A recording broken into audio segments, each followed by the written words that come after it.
C'est un sanctuaire normand perdu au milieu des champs et qui attire pourtant à lui des milliers de pèlerins. La basilique Notre-Dame de Montligeon vous accueille majestueuse, trônant en pleine nature. Don Paul Denisot, bonjour. Bonjour. Alors merci de nous accueillir ici. On est au sanctuaire Notre-Dame de Montligeon, on est dans le Perche, dans l'Orne.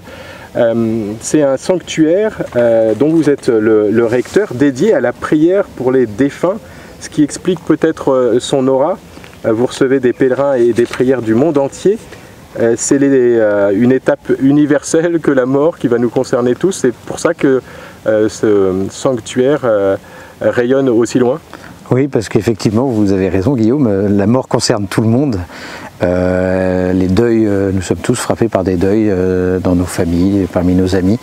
Et donc un sanctuaire de prière pour les défunts dans l'Église catholique, il a une place à part et je pense qu'il parle à plus de monde que le monde catholique lui-même.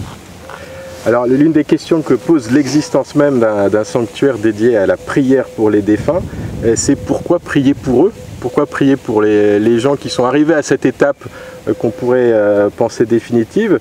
À l'image d'un Coluche, on pourrait se dire Dieu est amour, Dieu nous aime, Dieu est tout puissant, il a vaincu la mort, alors on ira tous au paradis, il n'y a pas besoin de prier. C'est pas vraiment votre credo? Le credo d'abord c'est l'espérance du ciel et c'est ça qui sous-tend tout le reste.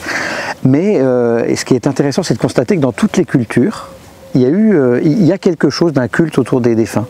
Il y a des prières, on a construit des pyramides en Égypte, il y a des rites d'embaumement, il y a des mises en terre particulières, il y a une manière de brûler les corps dans l'hindouisme. Et toutes ces prières qui accompagnent la mort font partie d'un fond commun de l'humanité. Et ce qui est intéressant de voir aussi, c'est que les Juifs et les chrétiens ont aussi prié pour les morts. Les Juifs, on en a un témoignage dans le 2e livre des Maccabées, où Judas Maccabée réalise une collecte d'argent pour offrir des sacrifices à Jérusalem pour ces soldats tombés au champ d'honneur et qui pourtant portaient sur eux des idoles, donc qui montraient qu'ils n'étaient pas complètement saints. Et puis les chrétiens ont repris cette pratique de la prière pour les défunts en inhumant les corps. Et donc derrière, il y a le sens qu'en priant pour les défunts, je peux faire quelque chose pour lui. Alors effectivement, s'il est au ciel, il n'a pas besoin de notre prière. Et c'est l'état définitif que nous leur souhaitons à tous, d'être enfin dans la joie, dans le bonheur, dans l'amour de Dieu. Mais, et donc ça veut dire qu'il y a peut-être ce temps que l'Église va appeler purgatoire, un temps de purification où ma prière peut aider le défunt à se préparer pour entrer dans la gloire. Effectivement, Dieu est tout amour et Dieu veut sauver tous les hommes, c'est le credo de saint Paul dans la première épître à Timothée. Mais il faut constater aussi que l'homme soit peut refuser cet amour parce qu'il est libre de refuser l'amour de Dieu, soit peut l'accepter mais il y a des choses en lui qui ne sont pas prêtes à entrer dans cette communion avec Dieu. Donc il faut bien comprendre le purgatoire non pas comme un châtiment, comme une punition d'un Dieu qui ne serait pas amour mais qui se venge. Non, c'est pas ça le purgatoire. Le purgatoire, c'est le curé d'Ars l'appelait l'infirmerie du bon Dieu. Et je me souviens, une petite fille disait ici à Montligeon, le purgatoire c'est le salon de beauté du bon Dieu. Donc c'est un temps de préparation. Et moi, par ma prière, comme vivant, je peux encore rejoindre le cœur de mes proches qui sont morts. Je peux encore leur faire du bien, je peux encore leur demander pardon, je peux encore leur pardonner. Don Paul Denisot, vous êtes gentil, vous commencez mollo, vous nous parlez du purgatoire, mais il y a aussi l'enfer. Donc l'enfer, est-ce qu'on peut prier pour les personnes qui sont en enfer ou si c'est trop tard?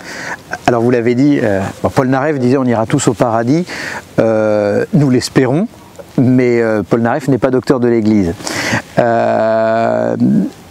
Nous avons été créés pour le ciel, Dieu nous a fait pour lui, pour entrer en communion avec lui. La gloire de Dieu, dit saint Irénée, c'est l'homme vivant, c'est l'homme dans la communion, dans l'amour. Saint Paul nous le dit, Jésus lui-même, Dieu a envoyé son Fils dans le monde, non pas pour juger, mais pour sauver le monde. Donc le désir de Dieu pour chacun de nous, c'est que nous partagions sa gloire dans la communion. Mais vous l'avez dit, vous avez abordé la question de l'enfer, l'homme peut refuser cette invitation. Vous pouvez aimer vos enfants, Guillaume, vous pouvez leur manifester de l'affection, ils sont libres. Et plus tard, quand ils deviendront hommes ou femmes adultes, ils pourront soit assumer en pardonnant et en vous remerciant pour tout ce que vous leur avez transmis, soit ils pourront refuser aussi votre amour. Et c'est le même drame qui se joue dans la liberté humaine. L'homme peut refuser l'amour de Dieu, et le refus de l'amour de Dieu, ça s'appelle le péché, la séparation d'avec Dieu. Et puis l'état d'éternisation du péché après la mort, au moment de la mort, si on est en état de péché et qu'on ne veut pas s'ouvrir à cet amour, l'enfer, ça veut dire enfermement sur soi, ça veut dire refus de l'amour, et ça existe. Aujourd'hui, nous sommes ici à Montligeon, nous sommes dans le Perche, dans l'Orne, au sanctuaire Notre-Dame de Montligeon, avec vous, dont Paul Denisot, vous êtes le recteur de ce sanctuaire. Est-ce que le paradis est un endroit sélect? Est-ce que c'est un peu comme l'ENA ou HEC, où tout le monde n'arrive pas à y rentrer? Est-ce qu'on a une idée de ça? Est-ce que l'Église a une idée de la difficulté de rentrer au paradis? Parce que c'est forcément la question qu'on se pose. On se dit, bon, je ne suis pas Adolf Hitler ou un grand criminel, mais est-ce que malgré mes péchés, j'arriverai à rentrer au paradis? Alors Jésus nous met en garde plusieurs fois. Effectivement, il nous dit que large et spacieux est le chemin qui nous mène à la perdition, et étroit le sentier qui nous permet d'aller au ciel. C'est pour nous rappeler à la vigilance. En revanche, si on regarde bien, alors l'Église n'a d'abord jamais mis personne en enfer, il n'y a pas de canonisation négative. En revanche, nous le voyons dans le ciel, c'est un don de la miséricorde de Dieu. C'est pas par nos propres forces que nous allons aller au ciel. Par nos propres forces, force est de constater que nous sommes fragiles, que nous sommes faibles, que nous sommes égoïstes, que nous sommes orgueilleux, que tout ça, ça habite notre cœur. Le ciel, c'est pas un club sélect de gens parfaits, de blonds à la Gad Elmaleh qui réussit tout, parce que sinon il y aurait personne. Le ciel, c'est l'invitation, c'est rempli de pauvres. Je pense qu'il faut être pauvre pour entrer au ciel, c'est-à-dire accepter cet amour de Dieu, accepter sa miséricorde. Et si vous regardez dans l'histoire, dans l'évangile ou dans l'histoire de l'Église, le premier qui rentre au ciel, c'est un assassin. C'est le bon larron, qui était sans doute, on l'appelle le bon larron, mais c'était sans doute, pour le vocabulaire de l'époque, un salaud. Enfin, il a fait du mal. Pour être crucifié, il fallait quand même avoir commis des actes graves. Eh bien, sur la croix, Jésus lui dit, aujourd'hui tu seras avec moi dans le paradis. Donc c'est à la fois très simple de rentrer au ciel, et à la fois très compliqué, simple parce que c'est donné à tout le monde, mais compliqué parce que ça suppose de notre part de nous ouvrir à un amour à accepter cet amour. Si je continue à affiler la métaphore un peu scolaire, pour arriver au paradis, on va être jugé sous une sorte de contrôle continu, c'est-à-dire que c'est tout un parcours qui va être déterminant, ou est-ce que ça va être un examen final, le jugement dernier, où on aura la bonne ou la mauvaise réponse à donner à Dieu? C'est une très bonne question. Alors déjà, ce qui est génial, c'est qu'il y a un rattrapage jusqu'au bout. Et ça, c'est le bon larron qui nous l'exprime. C'est toutes ces conversions, Sœur Faustine qui prie pour ses défunts, pour ces personnes qui sont en train de mourir, et qui obtient par sa prière la conversion à la dernière minute. Mais le contrôle continu, ce que vous appelez le contrôle continu, effectivement, tous nos actes aujourd'hui préparent notre manière de mourir aussi demain. Et donc, il faut juste rappeler que c'est d'abord une grâce à demander, de mourir avec un cœur ouvert à l'amour de Dieu, et maintenant et à l'heure de notre mort. Donc les deux moments sont importants. Et le paradis, vous nous le disiez, dont Paul Denisot est lié à nos péchés, à la perception de nos péchés également. Est-ce qu'il faut avoir peur de nos péchés, avec cette crainte qu'on soit, je continue la métaphore, mais recalé par Saint-Pierre aux portes du paradis? C'est pas Saint-Pierre qui nous recale, c'est pas un examen extérieur. Vraiment, le refus du ciel, l'enfer, c'est l'enfermement, c'est-à-dire je ne veux pas de l'amour.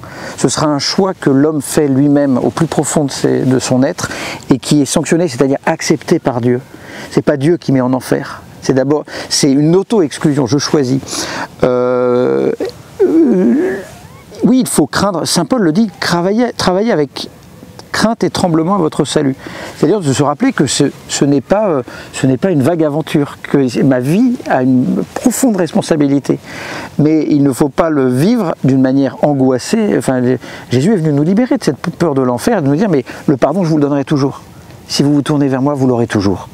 Et donc c'est d'abord contempler le ciel en se disant, c'est là où Dieu m'attend, et Seigneur, je sais que tu m'aimes, je sais que tu me donneras la grâce, et je compte sur ta grâce, je veux accepter ton amour, donne-moi cette grâce d'accepter ton amour. Donc il ne faut pas avoir peur du jugement divin, mais il faut avoir peur de notre capacité à accepter son amour. Alors, si on le regarde comme un juge qui nous fera mal, ou qui nous sanctionnera, c'est Jésus qui le dit, hein, je te juge sur tes paroles. Mais si nous voyons dans ce juge un sauveur miséricordieux, c'est le regard sur Dieu qui finalement ouvrira notre cœur, je pense. Revenir au purgatoire, qui est une notion, l'enfer, on imagine un peu à quoi ça peut ressembler. Le paradis également. Le purgatoire, comment faut-il le voir? C'est une chance pour nous, pauvres chrétiens, de pouvoir suivre une session de rattrapage? Oui, alors je voudrais juste revenir sur ce que vous avez dit. L'enfer, je pense qu'on ne peut pas l'imaginer. Parce que l'enfer, une souffrance. Il y a des mystiques qui nous ont quand même donné une idée de ce que ça pourrait être. Oui, des images. Oui, c'est des images pour signifier un état de l'âme qui est profondément fermé sur lui-même. L'enfer, c'est très froid. C'est-à-dire qu'il n'y a plus d'amour, il n'y a plus de relation. C'est terrible. On ne peut le souhaiter à personne, même à Adolf Hitler. Le ciel, là aussi, le grand drame, c'est qu'on ne peut pas l'imaginer parce qu'on se dit c'est vite ennuyeux, le ciel, on l'imagine avec tous des gens gentils, ça paraît... Un beau soleil, des oiseaux, là, comme ici. Alors ça, c'est déjà pas mal. Mais il faut se rappeler que le ciel, on donne des images pour exprimer le ciel, c'est la présence de Dieu, la communion avec Dieu, on donne des images de banquets, de festins des noces, en fait, le ciel, c'est toutes les aspirations de l'homme enfin comblées. Et donc c'est un état de bonheur qu'on ne peut pas imaginer, qu'on touche de temps en temps dans notre vie. Probablement quand vous avez assisté à la naissance de votre enfant, quand vous êtes marié, il y a un état de bonheur et de plénitude que vous avez ressenti. Le ciel, c'est ça, mais dans un perpétuel présent et avec une résonance encore plus grande. Et effectivement, alors, pour revenir à votre question, désolé, je suis allé mais je voulais juste reparler du ciel et de l'enfer. Le purgatoire, c'est pas une session de rattrapage, parce que le purgatoire, l'âme, encore une fois, les mystiques disent que l'âme se jette elle-même en purgatoire, devant la gloire de Dieu. En contemplant qu'il est amour, elle se dit, mais pour communier à l'amour, je ne suis pas prêt. C'est comme si vous arriviez à un mariage, vous dites zut, j'arrive en short, je viens de courir, il faut peut-être que je prenne ma douche et que je me prépare. Je ne suis pas prêt. Et ben là, c'est cette disposition intérieure de se dire, pour communier avec la sainteté de Dieu, je ne suis pas prêt, il faut que le Seigneur me prépare, qu'il ouvre mon cœur pour pouvoir justement vivre de cette communion. Et c'est ça le temps du purgatoire. Et peut-être finir avec ça, don Paul Denisot, en quoi, et on reviendra dans les émissions suivantes, mais en quoi nous, avec tout le péché qu'on peut porter, en quoi on peut prier pour nos grands-parents, voilà, les gens qui sont déjà morts et qui hypothétiquement sont en train de travailler au purgatoire. Hypothétiquement, parce qu'on espère qu'ils soient au ciel. Le but, c'est pas de s'arrêter au purgatoire. Ouais, ben avec tout notre péché, ben le Seigneur regarde pas notre péché. Il regarde d'abord notre désir d'aimer et de faire rayonner cet amour. J'aime beaucoup cette phrase de Saint Pierre qui dit que la charité couvre une multitude de péchés. En priant pour nos défunts, en faisant du bien, ça participe aussi au pardon de nos propres péchés. Donc en aimant ceux qui nous ont quittés, en priant pour eux, en faisant du bien autour de nous, dans notre entreprise, dans notre vie familiale, eh ben on couvre ces péchés-là. Et le Seigneur, il n'attend pas de nous d'être parfaits pour prier, parce que sinon on ne priera jamais. Il nous dit, bah, avec ce que tu es, ta prière a beaucoup de poids pour moi, beaucoup de sens. Et je pense même, quand un de vos enfants, l'enfant le plus fragile, vient vous demander quelque chose, vous l'écoutez toujours d'une manière plus particulière. Merci beaucoup, don Paul Denisot, de nous avoir parlé de cette question. Ira-t-on tous au paradis? Peut-être pas, mais en tout cas, on a tous la possibilité d'y aller. Merci beaucoup.